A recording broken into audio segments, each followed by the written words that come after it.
Today on Inside Utah Politics, children entrepreneurs, a market here in Utah teaching kids the ins and outs, and it's expanding to new states. A look at how Utah lawmakers cleared the way and where it goes from here. And consumer confidence is falling as inflation soars. How lawmakers are reacting as Americans struggle to pay the bills. Time now for Inside Utah Politics. Thanks so much for joining us. I'm Glenn Mills. It is time to go Inside Utah Politics. We do begin this morning with Connor Boyack. He is with Libertas Institute, here to talk about the expansion of the children's entrepreneur market. Connor, great to have you on the show. Thanks so much for being here. Thanks for having me, Glenn. Let's start off with the background. This all came together a few years ago with a new law. That's what it took to get the ball rolling. So go back and tell us what that was all about. Well, over the years, we've seen headlines across the country where little kids' lemonade stands are getting shut down because they don't have a business license or a permit. And this poor 4-year-old girl, I think back east, had to pay around $85 to get a permit when she was only selling 50-cent cups of lemonade. And so we thought that was a tragedy, something that we shouldn't do. So we got the Utah legislature to pass a law saying that if you're a minor, you don't have to get a business license, you don't have to get a food handler's permit or do anything like that. And so we've created a literal free market for kids here in Utah. Mm-hmm.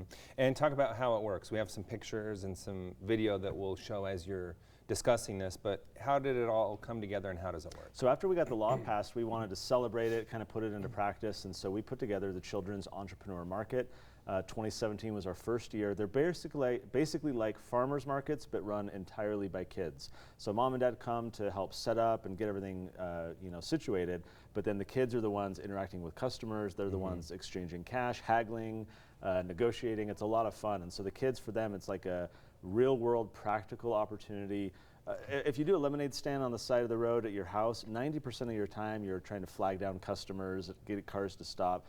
With our markets, we bring the customers to them, and it is non-stop selling. So kids make a lot of money, they have a lot of fun, and it works out really well. And do they have any training beforehand, or do they go through any type of class before they do this? Yeah, how does that all work? We send emails to the parents. We have a little business plan, and so we send out information about how to have a successful market. We've got a bunch of videos saying, all these different tips that they can follow.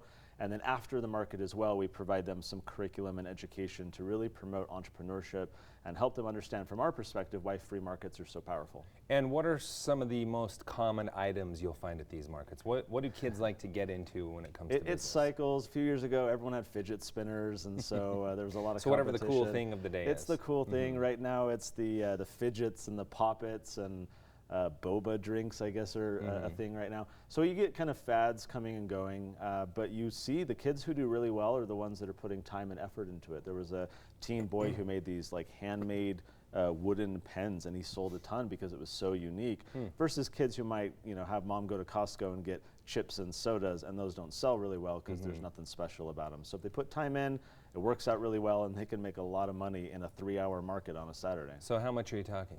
Oh, for my kids, when they went, they were selling some jewelry and things like that, and they each made, I think, $40-50, both of my kids each, for 3 hours. For an 8 and 10-year-old, that's not bad at all. And the ones that are finding success and making this money, are you encouraging them to reinvest in the market so that they can continue to see it grow? We have a lot of kids who come to several markets because it does well for them. We're actually creating scholarships now to help support kids who actually want to turn these into legitimate small businesses and really grow that throughout their teen years and into adulthood. And then moving forward, we'll be having mentorships and a lot of other opportunities where successful entrepreneurs throughout Utah can guide and mentor the kids who really want to lean into this and grow it into an actual business. When and where do these markets take place? So we do them every year. This is our 5th year. They're all across the state. They're 3 hours at a market, and we go all up and down the valley, southern Utah, northern Utah.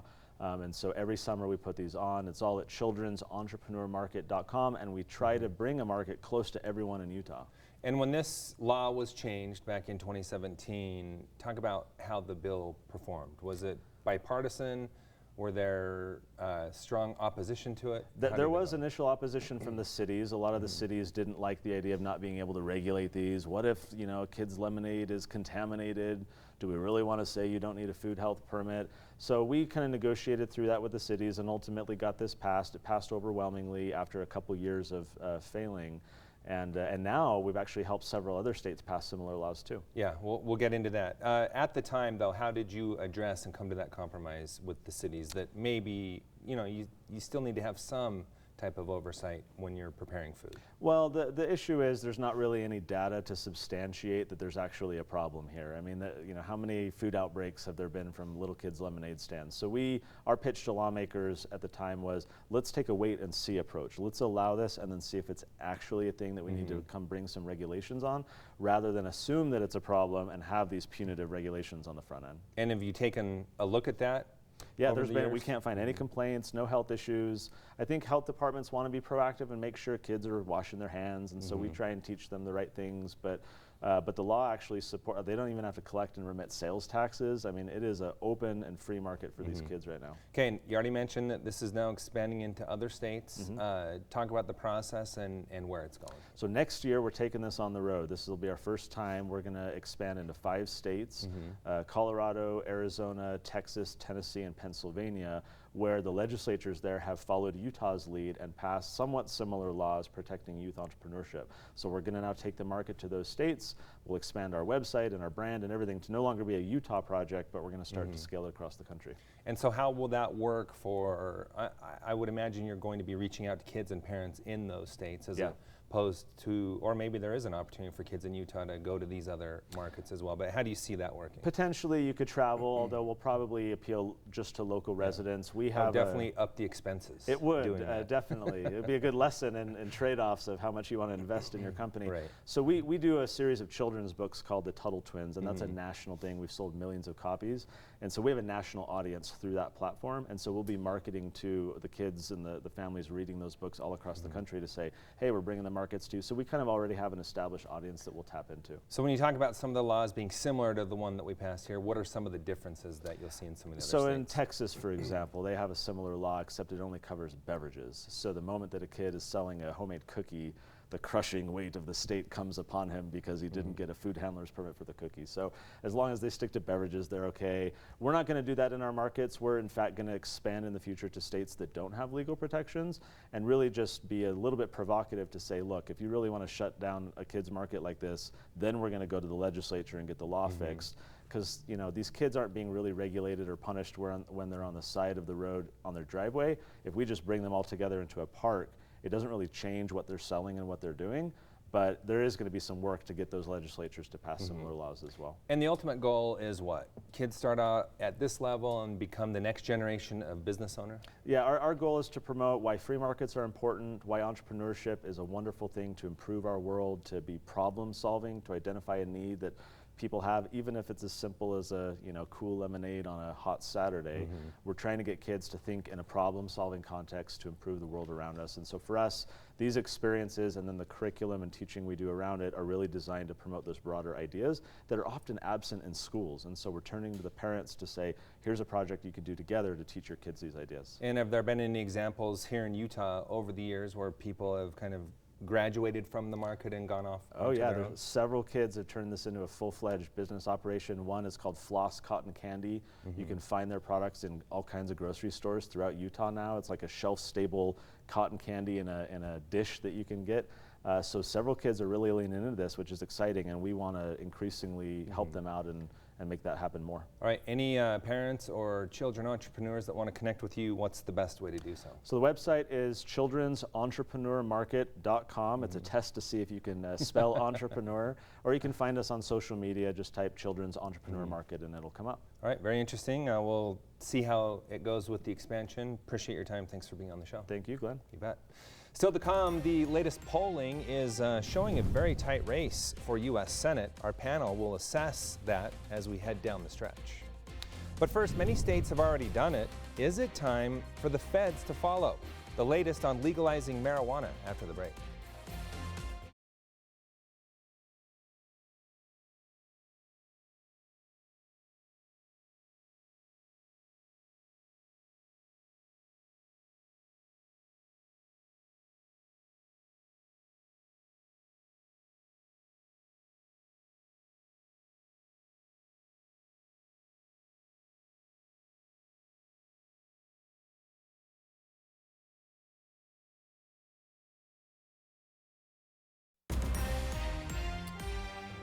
There's a scramble among federal leaders to stabilize a struggling economy. The Biden administration is trying to calm fears of a recession, and the Federal Reserve poised to raise interest rates again.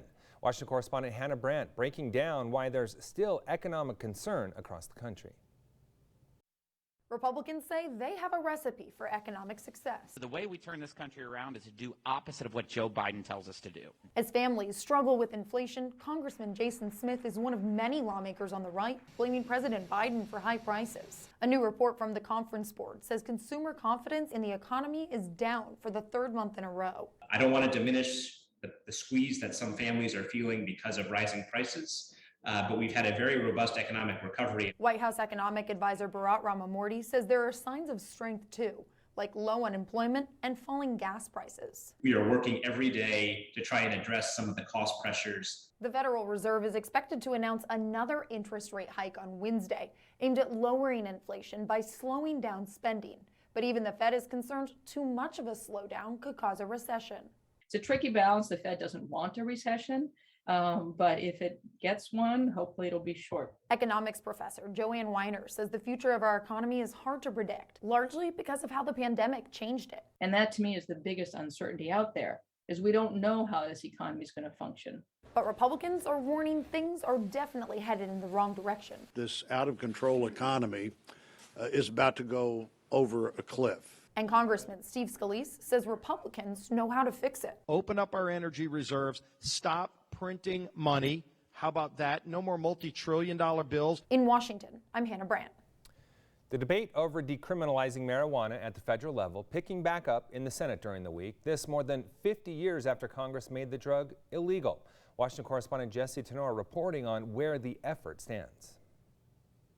New Jersey Democrat Senator Cory Booker wants to make marijuana legal. Today, the federal government considers cannabis as dangerous and medically useless as heroin. Booker has introduced a bill that would change all that. The federal cannabis prohibition has failed. But Arkansas Republican Senator Tom Cotton says that's just wrong. This bill would be an enormous gift to the cartels and the gangs, and in the midst of a nationwide violent crime surge. Booker says the current federal marijuana policy divides the country in half. Wealthy, white, well-connected Americans can not only consume it, but greatly profit off it, while the poor, marginalized, and people of color are arrested for possessing it. Booker's bill would decriminalize marijuana at the federal level and erase federal cannabis conviction records. It combined critical aspects of restorative justice and economic justice and economic opportunity. Cotton argues there are a small number of federal marijuana cases, and the offenders are mostly white or Latino caught trafficking near the southern border. The median penalty for these offenses is only 18 months. And Cotton says his biggest concern is the safety and future of American kids. Recent studies link use of marijuana by young people with a higher likelihood of committing violent crimes and suicide. The legislation would also outlaw ads aimed at children and teens and provide grants to local law enforcement. The votes still aren't there to advance it, but lawmakers could add portions of it to other bills that could pass before the midterm elections. In Washington, I'm Jesse Tenor. At this point, it's unclear if President Biden would sign legislation like this, even if it did make it to his desk. He has repeatedly said he does not support federal marijuana legalization. Still to come, the race for U.S. Senate remains tight, according to the latest poll. Our panel weighs in after the break.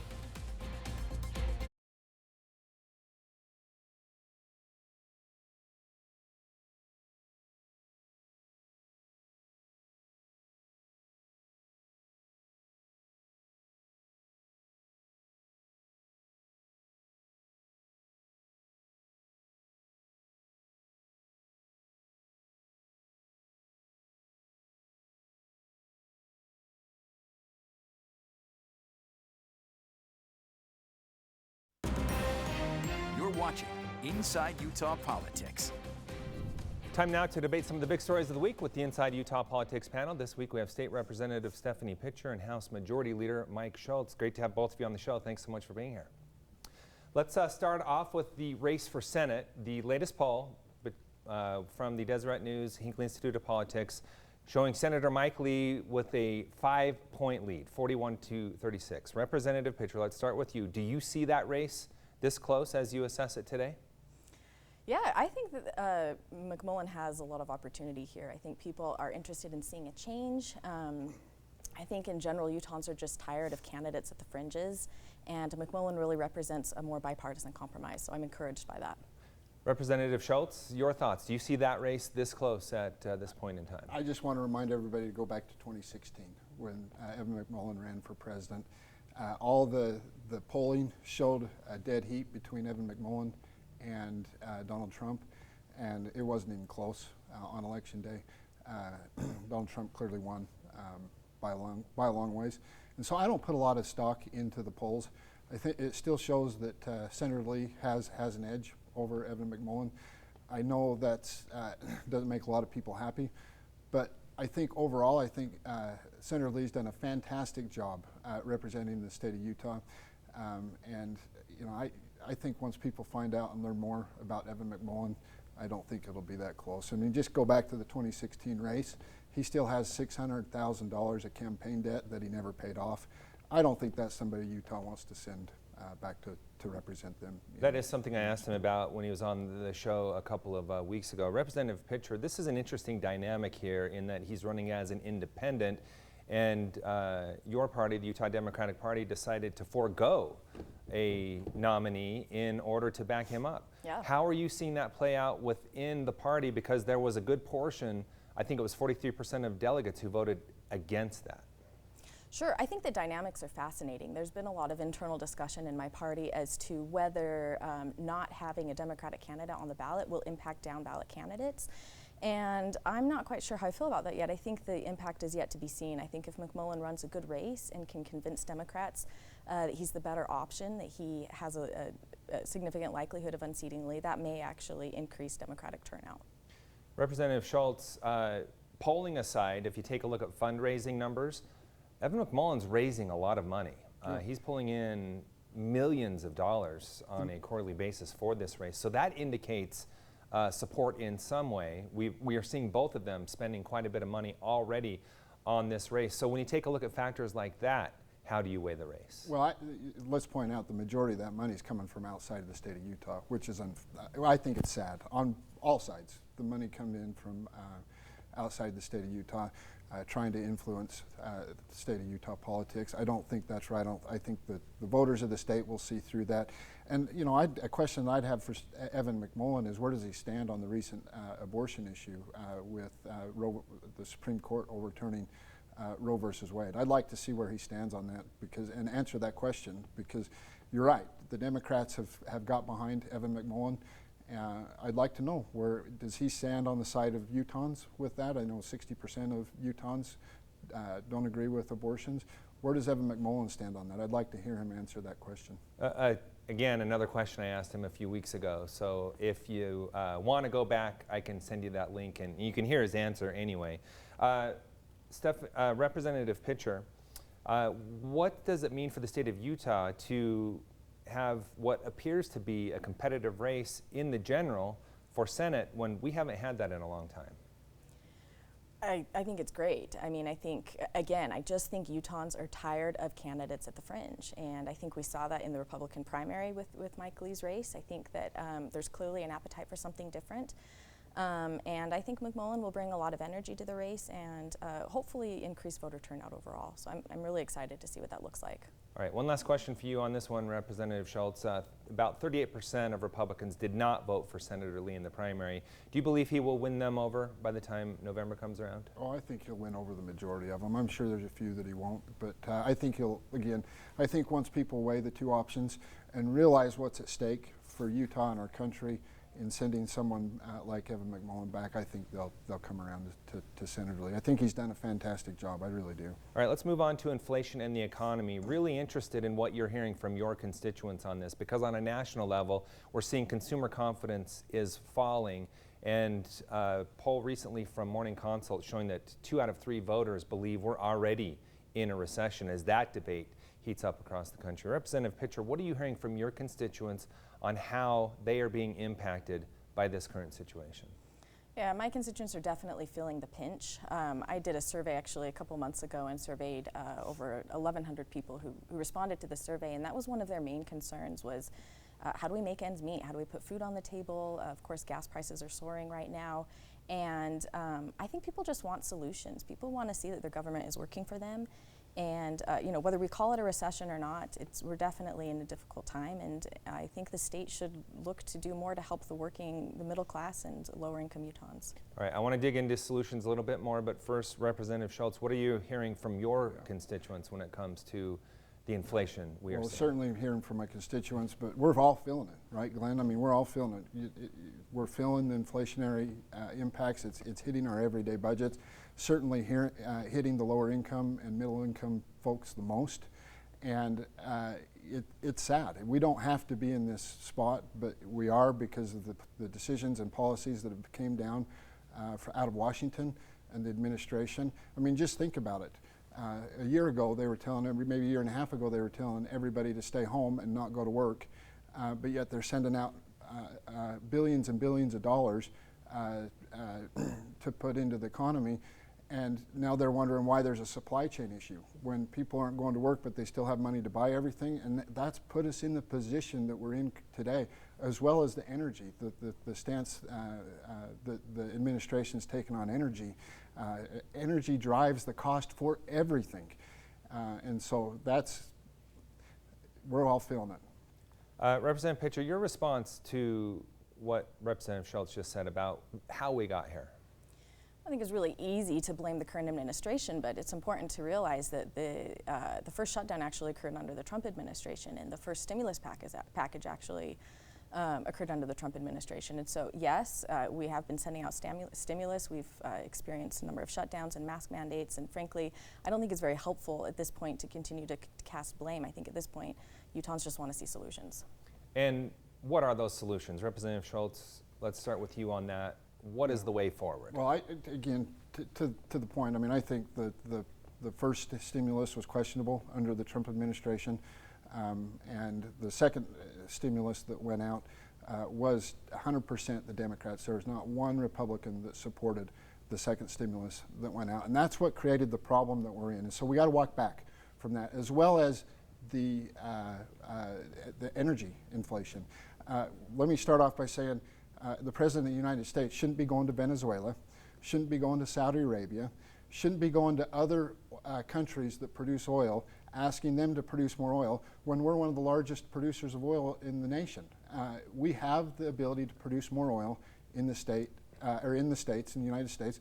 He should be going to Texas, Colorado, Virginia, Pennsylvania, the states that produce the oil. That's where he should be going, asking those states to come up and produce more. And what can we do to help you produce more oil? Rather than go, like Saudi Arabia and Venezuela, these aren't our friends. We shouldn't be reliant on other countries when we have the ability to do it and produce it more at home. Representative Pitcher, your thoughts on solutions. How do we move forward out of this? Well, I think in response to that, what I'd like to see the President and the administration do more of is focus on clean energy sources and really moving us away from a system that's just not working for us. We have a global climate crisis, and I think it's time to think more innovatively about how do we solve that instead of continuing to do things as we've always done them. But I think locally there's a lot that we can do. I think we did good work in passing the earned income tax credit last session. I would have liked to see the legislature focus on and pass an elimination of the food tax. I think we can do more to support working families. Affordable child care is a big issue for many working families. I think we could be looking for more innovative solutions on that front. I just think there's a lot that we can do locally, and I think we need to prioritize that during this time of potential recession. Representative Schultz, those that were behind the food tax, eliminating it, promised to bring it back. How do you see that playing out in the upcoming year? Well, I think it's, again, it's something we should be looking at. It's something that we should talk about. We've reduced taxes the last 3 years in a row, and I think that we should look at even reducing them larger this year. I know it's something that we're talking about as a leadership team between the House and the Senate, as well as with our caucus, something that we're strongly considering.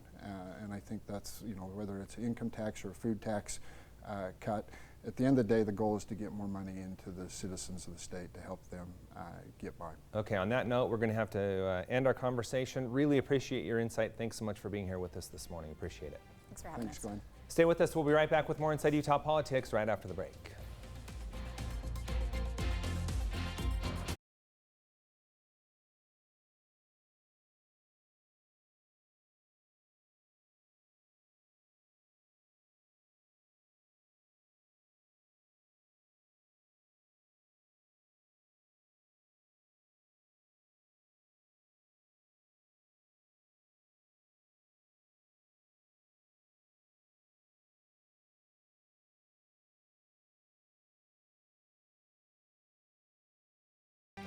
We leave you now with a look at what's on the radar in the world of politics. Summer recess for Congress is next month. It begins tomorrow for the House. The Senate will begin recess a week later on Monday, August 8th. The general election is Tuesday, November 8th.